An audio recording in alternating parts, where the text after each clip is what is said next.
as we eagerly await NXT TakeOver Brooklyn 4. We're taking a look at the go-home show right now on the AfterBuzz TV After Show for NXT, so don't you go anywhere. You're tuned in to AfterBuzz TV, the ESPN of TV talk. Now, let the buzz begin. Internet, we love you. We're big fans of you, and we hope that you can tolerate us. Welcome in to the NXT After Show right here on AfterBuzz TV. I'm one of your hosts, the internet's Mark B. Donica, rocking my Xbox One 360 gear, which you should be subscribed to right here. A little bit of a somber episode this week, but we did talk about the life and times of Mr. Jim Neidhart, and a lot of my favorite stuff. Sean mentioned, like, I can't tell that story. I can't tell that story either. And that's the kind of stuff that you want to hear. So make sure to check that out. Joining me, as always, the one and only Mr. Robert Baines. He's the Hobo. Thank you. Yes, here once again. My second time this week. I was on Raw. Now I'm on NXT, rocking my New Japan Strong Style gear because, well, that's perhaps the favorite company I've ever worked for. Wow. Yeah. That's saying a lot. I mean, they are nipping at WWE's heels. You can't say that they're not. They're challenging them on their home turf and their home market. So, hey, making it no secret about which team I'm on, I guess. Man, I guess you could technically say that they should stop resisting. They should. But let's get going. Bill Handsuck's out this week on assignment. I eagerly await being able to watch and talk about NXT TakeOver with him. Let's start off. Oh boy, with some of that sweet tag team action. What? You're doing a solid montage right now for those who are audio listening. Not even well, you close got to the solid. shoulders. I mean, he's a whole body kind of wrestler. You got the shoulders going on, and I think that's enough, at least for an after show. Mm-hmm. You can't expect a full Montez Ford performance by the people just covering it. You got to go to the source. So our next shirt is the full Montez? The full Montez. God. That's really pretty good. Damn it! All right. This was fun for the reason mainly that the Street Profits were in it. Yep. Just because they're the Street Profits. I've missed seeing them on NXT TV, but with this, I can't get behind the Mighty, like any of it. It feels like they've taken a little bit of a step back. They're not fighting for honor anymore. They keep calling themselves the Mighty, but I don't see it. Yeah, they're underhanded dogs. What did you think of this match? I liked it. I always liked the Mighty's performance. They hit hard. They really, genuinely always swing for the fences. Whenever they connect with a strike, it's always the sound of meat on meat, flesh on flesh. Meat on me. I enjoy it. The Street Profits are a solid tag team. Mm-hmm. They're really starting to come into their own. I think Montez Ford is starting to really show a bit more of what he can do. Every time he gives a little bit more of a look about what he's able to accomplish in that ring. And I think Angelo Dawkins is lucky to have him as a partner. Dawkins has been trying for a long time to find his niche on the WWE NXT roster, WWE NXT TV.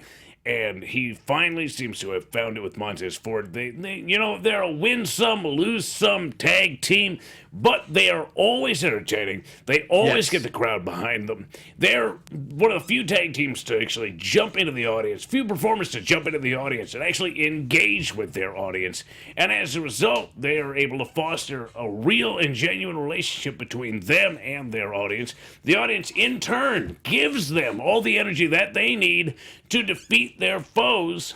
And tonight, they did just that, defeating the Mighty at their own game. Reverse O'Connor roll with the tights. Montez Ford on, I believe it was Nick Miller. And I believe so. Let me double check. And it was the Mighty being beaten at their own game, but even still, like you said, are they truly the Mighty if they need to cheat? Yeah. How mighty are you if you have to Thorne. constantly... I'm sorry, was it Thorne? Okay. How mighty are you if you constantly need to cheat to get the W? Yeah. You are not the Mighty. But now it's another thing of the Street Profits beating the Mighty at their own game. Yes. All right, yeah, you want to try to pull that mess. We're going to pull that mess too. Now do better. Be Twice better. in a row, essentially. The Mighty lost against Heavy Machinery because of the Street Profits interfering, but not directly. And then tonight, Street Profits beating the Mighty at their own game. A cheap, cheeky tactic paid off big. And now I'm not sure where this is going to go. Me either. We kind of know where the tag team division is going because we've got the War Raiders waiting in the wings for whoever wins the title match on Saturday. True. But we don't necessarily have a tag match announced for Brooklyn. Right. If we saw these two go again in Brooklyn for next week's NXT show, what do we do? You know, we've gotten some tricky play. Now is it going to be like Duchess of Queensberry rules? Like what are we gonna do? I'd have to imagine. They're duchesses in Australia, right? Sure. Yeah. Yeah. Like I got a medal from there and everything. It's a weird thing. I think the Mighty are kind of cornered in that their comeback has kind of fallen flat, and now they're losing. And I don't know what to expect. I don't know where this could possibly go because the War Raiders would easily beat the Street Profits, I believe, at this current time. And the Mighty don't even have the right to challenge for number one contendership. So they've lost now twice in a row. Yeah. I don't know. Even so, I don't know if you can put a stake in wins alone for the number one contendership. Like when it came to the Mighty, when it comes to William Regal, he denotes like rough play. Like it was different in the case of Shayna Baszler, where she would beat people into submission and get the victory and then hurt them. Yeah, right. As opposed to cheating to win to get your only victories. It's a little different, I think. And I don't think, especially now, I don't think the Mighty have any sort of a claim on getting close to an NXT Tag Team Championship opportunity, unless we got a multi-team match in New York. Which is possible. We've only had one match announced for the pre-show. So, yeah, we did. And that's such a hell of a contest. And that could go the whole time if they really wanted it to. But yeah, I was really, really excited. Really excited for to see the Street Profits back. Our boys, they're back in town. And they get to celebrate in the crowd again. It's nice to see. What did you think of seeing Shayna in the back giving Aaliyah tips? Do you think that was what do you think was the impetus behind that? Honestly, it's really easy. She wanted Aaliyah not to necessarily win, but to at least soften up Kyrie so that she had an easier time come Sunday in Brooklyn. Or Saturday, rather, in Brooklyn. Yeah. That's not a tough thing to figure out. Hey, if you beat her up tonight, you'll be next for a championship opportunity? Or do you think it was straight up bullying? And it wasn't bullying. I think it was genuinely like, she's the number one contender. If you beat the number one contender, do you know what that makes you? Like the next number one contender. Yeah, that's how that works. So honestly, I think Aaliyah was in the position to do nothing but learn from Shayna Baszler in that moment. And it was her prerogative to give her information, her being Aaliyah, to soften up Kyrie for Saturday. Because I think Shayna fears Kyrie. Well, she's already got the L from her. Yeah. That's one of the few people that she's lost to in her WWE career. And I think that weighs on her. I think that sure. she definitely remembers that, and she has been doing her best to stay as far away from Kyrie Sane as possible. But that is over. That is over come Saturday. They have to meet in that ring. And Shayna can run, but I think Kyrie is going to be there every step of the way to sort of put her back. The champion's prerogative is on Shayna. She has all of the benefits of being champion. And part of me believes that she's definitely going to use them if it comes to that. If she can't beat Kyrie as easily as she wants, she's got to pull an Asuka and cheat. Yeah, I think we'll talk a little bit more near the end of the show and what we're looking at for NXT TakeOver and what our official predictions are. Don't hit it. But I wanted to talk about Undisputed Era just being b-holes. Like, what these like I don't know if we've mentioned it on the show, but the Letterman jackets, God, do those fit? Those haven't fit for like. Did somebody raid Alex Riley's wardrobe? Because that was a great. The White Lion line. I loved the Varsity Villain because he was just the right type of D-bag for it. Yeah. And these guys, and seeing Roddy come out to the ring with it at the end of the night, I was just like, who are these people? The people that don't let the high school stuff go. I mean, they really think they're God's gift to NXT. Yeah. I mean, I would say that they look amazing. They're in really athletic shape. But it's just, I don't know. They're so hard to actually get behind and like. Man, they're terrible. Just terrible. I totally agree. Before we talk about our next match, we just want to let you know a quick message. AfterBuzzers, our network, produces after shows for nearly all of your favorite TV shows, from dramas, reality TV, sci-fi, and more. There is no network that works harder to serve television fans, but we need your help.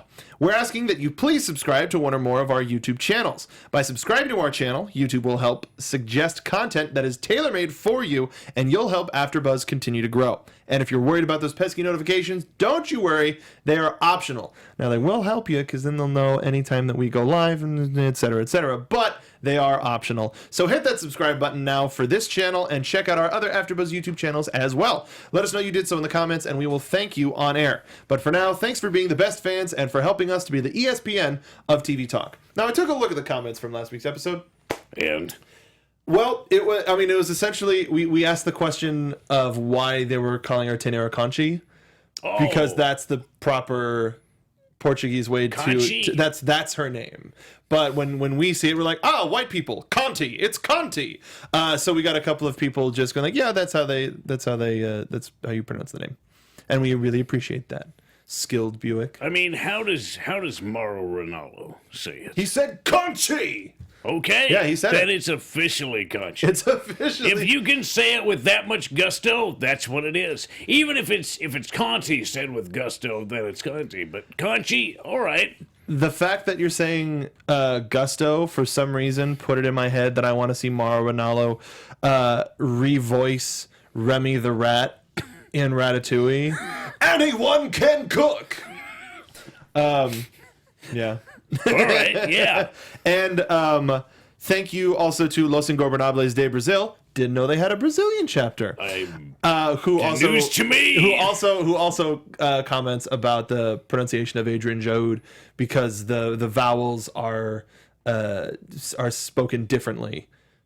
They're because of the Portuguese alphabet. Jaud. But also Adrian. Adrian is not how it is pronounced in Portuguese. How is it pronounced? Didn't say. Anyway, if you could leave it in the comment down below, that'd be great. There's a lot of Undisputed Era. Hello, McFly. Yeah. Very good. But they don't have the size to pull off that bully thing. They're like Billy Zane size. No. Okay. Bobby Fish is Billy Zane. Kyle O'Reilly is 3D, the guy who always wore the 3D glasses. Then the number 2 is Roddy, and Biff is Adam Cole, baby. Yeah. I mean, they're all very lean, and they're incredibly lean. Yeah, they're not as beefy as Biff. I'm used to American beef bullies. You know, that's size being the defining factor of a bully. So, using size to their advantage. They're so skilled that I don't know if being a skilled bully is a thing. Well, I'm excited about, and we'll talk about this a little bit more later. I'm excited about. I'm excited about Adam Cole versus the Marty McHigh Flyer Ricochet. Yeah, I got it. No. But I really hope that it gets to the point where Adam Cole just says, "I hate manure," for whatever reason. Oh God! Now I want to redo. I want to see what Ricochet's theme sounds like, if it's the Back to the Future theme, or if it's Back in Time by Huey Lewis and the News. Hey, let's move on. Let's talk about our second contest of the evening, which was Kairi Sane versus Aaliyah. Yeah. Kairi Sane, like she brings it. There's no denial that she usually brings it, but she was savage in this match. I remember watching this live and with yeah. everybody backstage. Oh, you were there like, too? Oh yeah. Okay. It's like, oh, God, oh. She's got to cave her chest in. Yeah. Oh, it was horrible, but it was sort of. I don't know, compelling. It was this is what happens. This is what happens. Don't you F with the pirate princess, son. Yeah. And the anchor. What is it called? The anchor. The anchor? Yeah. Well, Damn. no, before that, the stump puller.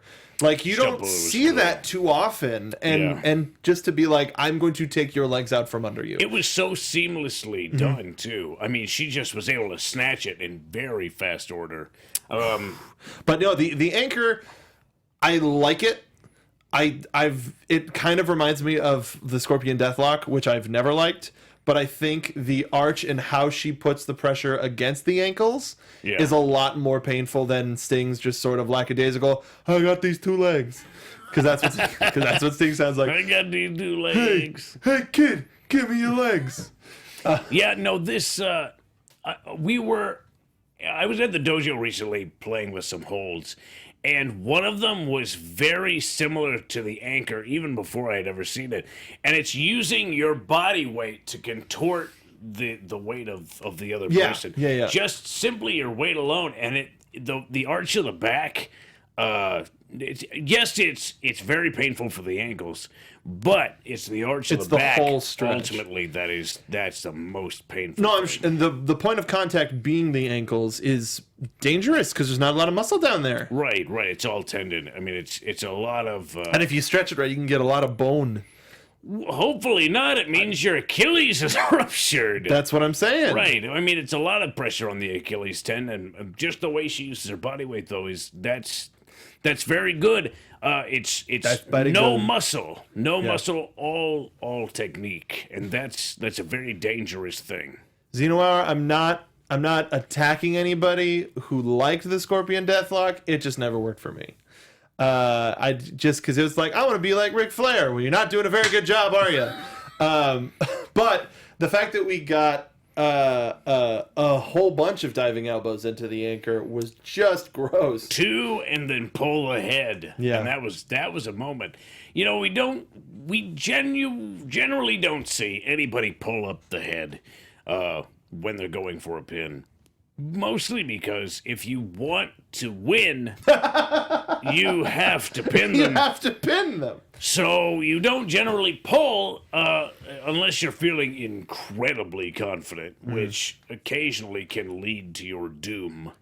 But I'll be damned if Kairi didn't pull that exact stunt tonight, and it paid off. She better not try to pull that stunt on Saturday. No. Hopefully not. God, I hope not. Oh boy.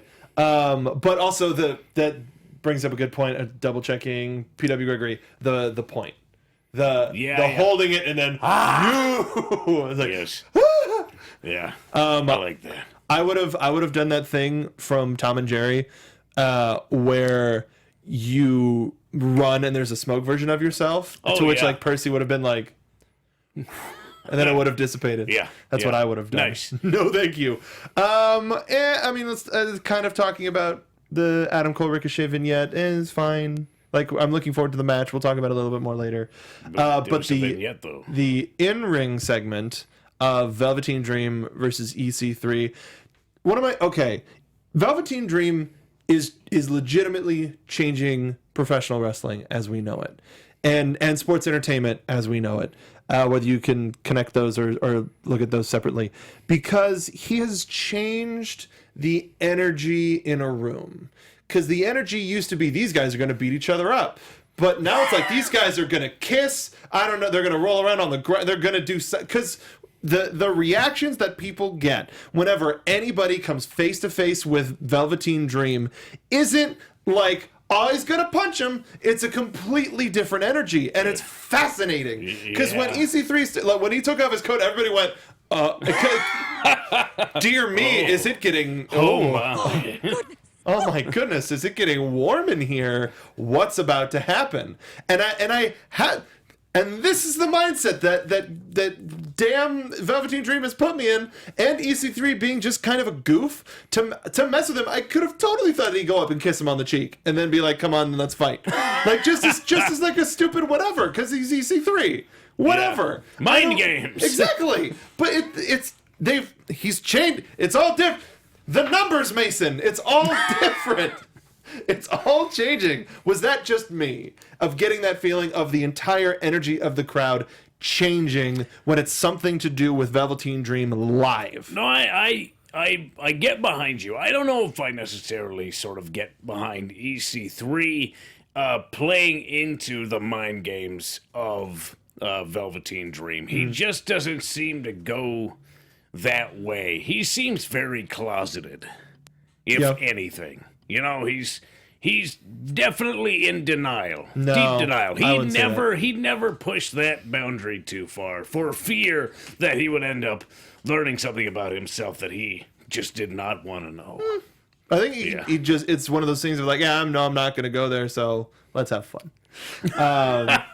Xenoar, hashtag do the sex. PW Gregory said, I felt it too, Mark. I always do. I mean, it's also... Shouting out the guy in the crowd that was fanning himself as Dream was walking by. It's also that moment when EC3 just rubs both of his nipples. Yeah, you know? with the three... Three nipple to nipple. Like he's... Yeah. And they shoot back into a... They shoot right back into like place. Pencil erasers. Exactly. Bill's not even here, anyway. Man... do me a favor. A little bit of homework. Find a wrestling podcast that goes to the level that we do. Yeah, Good luck. Good luck finding it. Yeah. Let's talk about some more hogs. What an amazing segment. This is great. It's unfortunate that EC3 has Dream's attention, but not for us because we get to watch an amazing match on Saturday.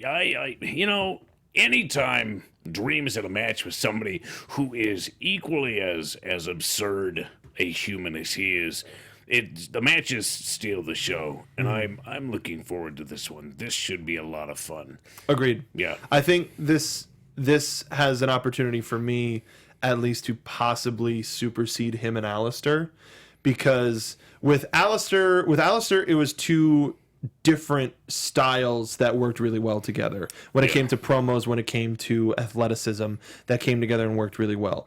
With EC3 and Dream, there's a lot more in common.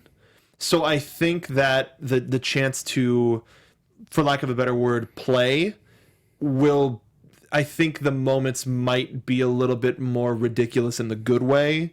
Not necessarily like laugh out loud moments, but just like, what are they doing? In the most exciting way possible. And I didn't think that Ricochet and Dream's styles melded as much as they could have. So I think, if anything, this will tie, if not supersede, the Aleister Black match for me. Just I for don't me. think I don't think it'll be able to touch the Aleister Black match. Okay. Personally, I can't imagine that because the stakes were so very high for Velveteen Dream. Even Aleister Black, for that matter. But I do expect this to be as good or better than the Ricochet match, though that was very good. I imagine that EC3 is maybe a better matched opponent for Dream than Ricochet is. We actually did get Sharkosaurus. Send us these links on Twitter. I wanna check them out, and maybe we can do some sort of a collaboration with these folks. But DangMQ says maybe his nipples itch, and that's his way of scratching them. I have never had an itchy nipple. I've had many other things itch. Never my nipple. Let's never speak of this again. Okay. How did EC3 become the face? We'll talk about that later. Oh, that's right. EC3 turned face in that Kona Reeves vignette. Yes. Yeah, if you want to call it that. Vignette. No, I don't know. All right, now the folks in chat were asking us about this. We got a new scene from the Who Done It. Yeah. Which I feel that they rolled on a lot later. Well, like this was like, oh, we put the one out. who else wants to be in one of these? And it was like Shayna Baszler walking by and a bunch of the women talking together. Like Candice was in there. Cassius Ohno, Ricochet, Undisputed Era, Heavy Machinery, Kairi Sane. Like a whole bunch of people where it's just like, I would love to see why Kairi Sane would want to beat up Aleister Black. Right. Like all of these are like, cool, yeah, let's do it. Yeah. Can we do like an APA thing where or an Acolytes Protection Agency thing where all of a sudden Heavy Machinery is just like dark now and they're working with Aleister as their enforcers? Same attitude, but they're just like, yeah, the devil,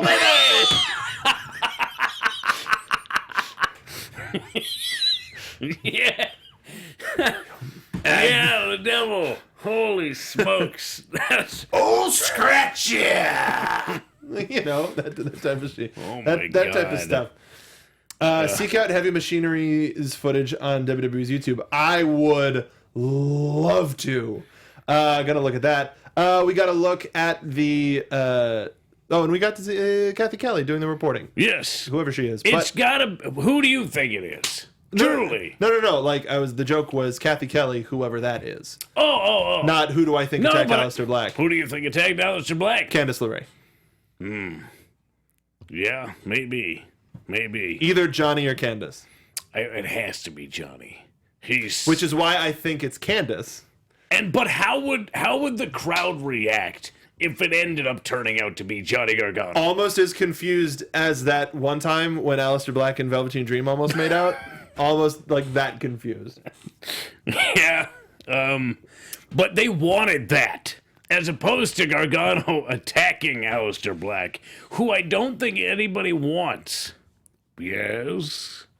You have a look on your face. So you know how it brings up a very important point. Yes. Aleister Black was attacked last week. You weren't on the show last week. And you're trying to get me to say who I think, but you're not saying who you think. I said it was Johnny Gargano. Quiet, all of you. I'm not going to be throwing out... Fine, take another Snickers. But don't, just be quiet during the show. Thank you. No, share it at least. Anyway, what are we doing? So we got a little thing showing that Bianca Belair is continuing to train with a little side thing of, I mean, her trainers may not be liking her attitude, but she's almost ready to return. What did she injure? I forget. They said that she got injured for her honeymoon. Was that what? She fell on something. Well, no. Repeatedly. No, she went on her... All right, we're peeling the curtain back. She went on her honeymoon. All right, curtain's coming back. She got injured. Well, Montez is there. No. Well, the Street Profits were missing for a couple of weeks, too, and they just didn't say anything. But Bianca was a little bit more upfront because she was going to be in that Fatal 4-Way #1 contendership match, and they had to give a reason for her not to be in it. Yeah. Okay. Well, totally just the honeymoon. Jeez, we stopped freaking out. Anyway. I didn't know what it was. Like, that's the thing, is they were running her through a bunch of drills, none of which were an indication of me to what was hurt. Mm-hmm. She was kind of doing some stretches, and then she was doing grape squishers, and then she was running the ropes. I'm like, what did you hurt?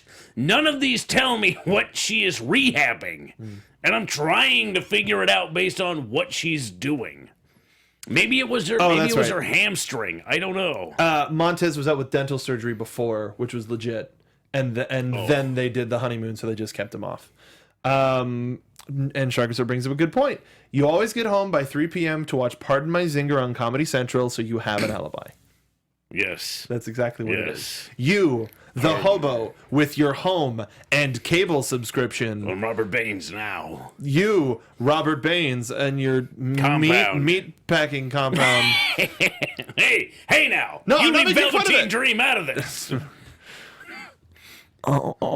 Anyway, not okay. All right, everybody in chat, chill. We're not. No. I respect her too much. What happened? They're making honeymoon injury jokes,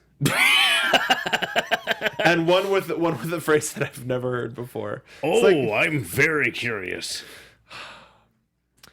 I'll just say this: The groin is a part of every human's body, so there is no such thing as a lady groin.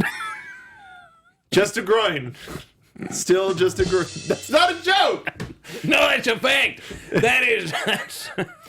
That's grade school science right there. Everybody has a groin. Everybody got a groin. No such thing as a lady groin. All God's children's got groins. It's a fact.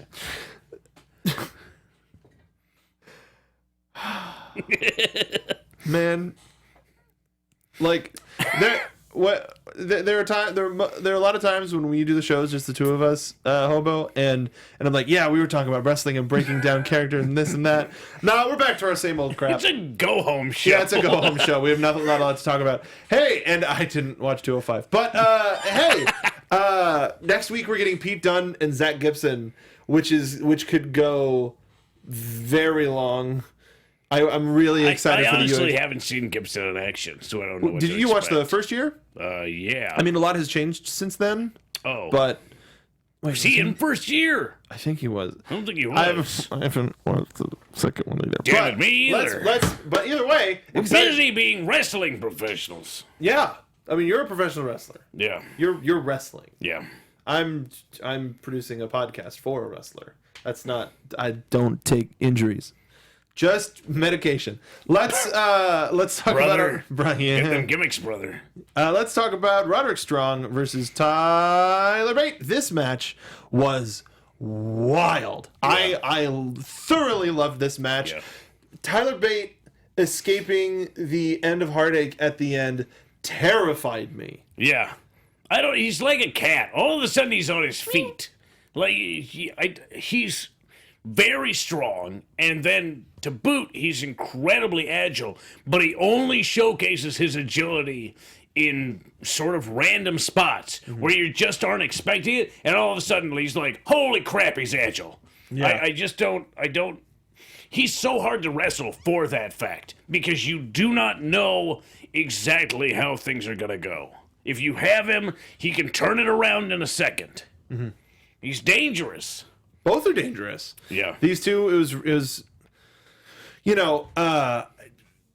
taking our guest from a couple weeks ago, Brandon Taylor's, injuries and loss from Mustache Mountain into account. I'm a friend of mine for many years, but despite that, I have a little bit of interest in that, and we have a little bit of interest in that, in wronging the person that wronged your friends. Fair enough. But when Kyle O'Reilly, man, he just needs to get taken down a peg. No one man should have all that air guitar. That's all I'm saying. Would you have wanted to see different matchups with these? Like, would you want to see Seven and Strong and see how Strong can pull off backbreakers, hitting a couple of dingers?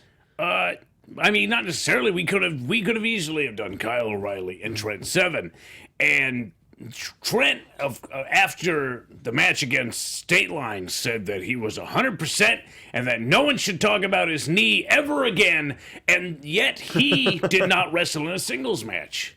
It was his partner who wrestled in a singles match. So to me, it's kind of like, well, you're talking up a big game about how you're 100%, and yet you're not putting yourself out there in the singles the same way your partner That's psychological to me. Well, to me, it's just absolutely proving the fact that his knee is not 100%. As much as he says it's 100%, he's not 100%. Or at least he's still the weaker link. But at least this week, or at least this tonight, that may be the case. It could be a feign. We don't know until Saturday if it turns into something where if he lets them gain the upper hand. If he wanted to prove that it wasn't an issue, he should have had a singles match. With how squirmy the Undisputed Era is, I think leaving that variable up to the title match works in Mustache Mountain's favor. Because if you're targeting a perfectly healthy knee, then you're wasting your time. Not necessarily. You're wasting some time. Right. And it could be if they try to keep Bate out, that keeps Bate fresh, and he can come in and break up or break in and whatever. Like I think it's a smarter play to wait until TakeOver to know for sure whether or not he's 100%. I suppose. Because if they try to like remove the brace and that's Undisputed Era wasting their time. I out tricking the tricksters. I agree with you. If I were to game plan, I'd say you go after Seven's knee early, but then once Bate comes in, you cut off Bate and you absolutely put as much damage as you can on him, and let Seven deal with his knee injury, because as soon as he comes in, he's not 100%. So you can go after him once everything's kind of happened and he's sort of running a little bit more tired. That's when he makes a mistake, and you go right back to that knee. And if Bate is taking the brunt of the punishment throughout the match, then Seven's going to be too weak to actually put up a decent fight. So that I think Seven should start the match then, if that's the case. No, I would say Bate start the match. Okay. Because if Seven starts it, it would put it right in Undisputed Era's wheelhouse. I think Bate needs to start the match. And then maybe something happens with Seven where he gets isolated and they put the damage on him. But Bate's 100%. I mean, he's really 100%. Because I could also see Seven going for the tag, ripping him from the tag, and then running him into the stairs knee first. Yeah. And then he can't make the tag and it's Bate all alone. And then we come up to Seven back up and ready to take the tag, and it's fired up. Right. There's a lot of things that I can see going for this match. The way he sets up his 7-star lariat, all you need is standing position, because he does it from a ripcord. Yeah, true. That's it. So he doesn't need to be incredibly agile. He just has to get that waist lock, push out, and hit it. Yeah, that's it. I'm super excited for NXT TakeOver. Tyler Bate gets the win. One of my favorite calls of this match was he's not saving anything for Saturday. No, that dive to the outside looked very dangerous. Not just the dive, but a lot of the strikes were just hard and heavy and gross. Yeah, and really, ugh. Really, to put it frankly, you get the distinct impression that this is a very personal matchup. These two teams do not like each other. Mm-hmm. I mean, I saw that in the ring with Brandon Taylor. Yeah. They were pissed. They took out a lot of aggression on State Line. I bet, yeah. I mean, just kicking his opponent completely off the apron time and time again without any regard. Yeah. They're pretty mad. We're excited for NXT TakeOver. Let's really quick talk about our calls for the show. Let's talk about a Velveteen Dream EC3. Who you got? I gotta say it's EC3. Yeah. I think. Yeah, EC3 probably needs the. I don't even say probably. I don't care. I would like it. Whatever happens. I would like it if Velveteen Dream won, because this would be 3 takeovers with no win if he loses this one. Not including the multi-man ladder match. But in terms of singles, this would be 3 singles that he hasn't won, and I think he could use a win. Yeah. Yeah. But let's talk about the NXT Tag Team title match. Because we were just talking about it anyway. Mustache Mountain, Undisputed Era. Who do you got? I think Undisputed Era. Yeah. You know, as much as I don't want to think about it, yeah. Unless it's because we're hearing more and more about the UK division, right? Exactly, and we know we're going to be hearing more soon. If it's established that the NXT Tag Team Championships can travel overseas, then I think maybe giving it to Mustache Mountain might be a great way to start that division. Yes. Yeah. But if we're talking about business, with the entire UK division opening up, I think there are more opportunities for Bate and Seven, both in NXT proper and NXT UK, than there are for Undisputed Era. Undisputed Era this is their kind of only opportunity. So I think they're really going to throw everything at it, and not to mention they got Adam Cole, they got Bob Fish. They've got the numbers game really well scouted. Unless Seven and Bate bring someone else from the UK division to kind of. Well, but Pete Dunne is also a member of British Strong Style. Right. So there's that extra little bit. And there could be one more person. Be in attendance. Yeah, he'll be there. A lot of people are saying Undisputed. A lot of people are saying Dream. North American Championship, Ricochet versus Adam Cole. I think Ricochet. Yeah. I think if Undisputed Era loses, Adam Cole will too. I think if they lose everything, I think so. In one night, it'll just be Bob with his trophy. Because I don't know. I don't know if there's room for him. But if they move up to the main roster from here, yeah, I don't know. It's tough. Somebody brought up there's probably going to be call-ups. We don't necessarily know who. No, I have my maybe suspicions. Shayna. Maybe Dream. Maybe Dream. I was thinking Dream too. A lot of people asking why EC3 is even on NXT and not just right to the main roster.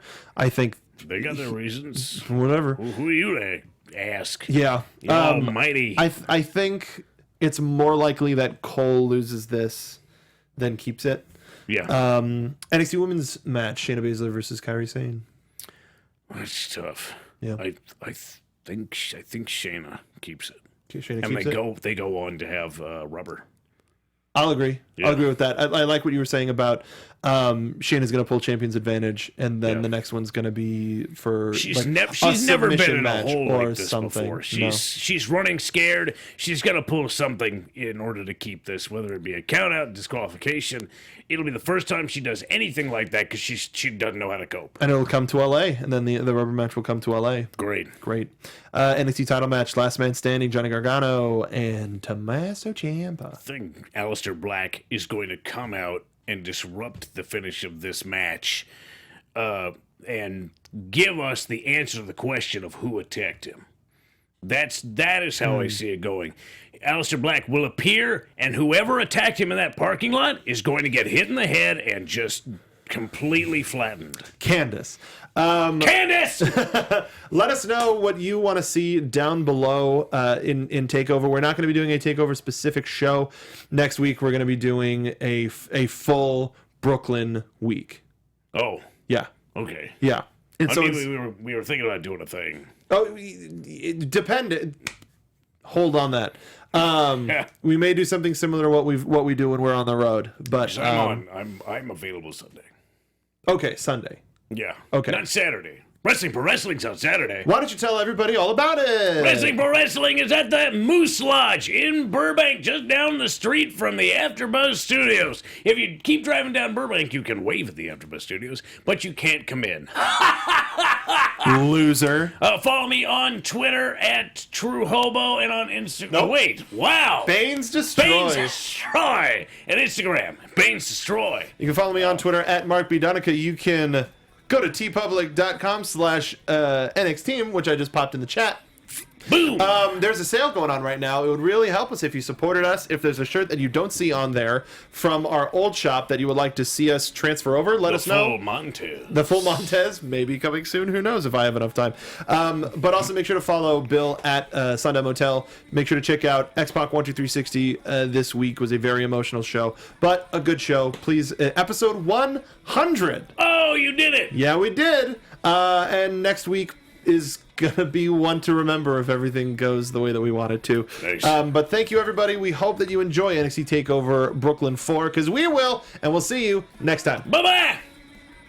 From executive producers Maria Menounos, Keven Undergaro, Phil Svitek, and the entire AfterBuzz TV staff, we would like to thank you for listening to the AfterBuzz TV network.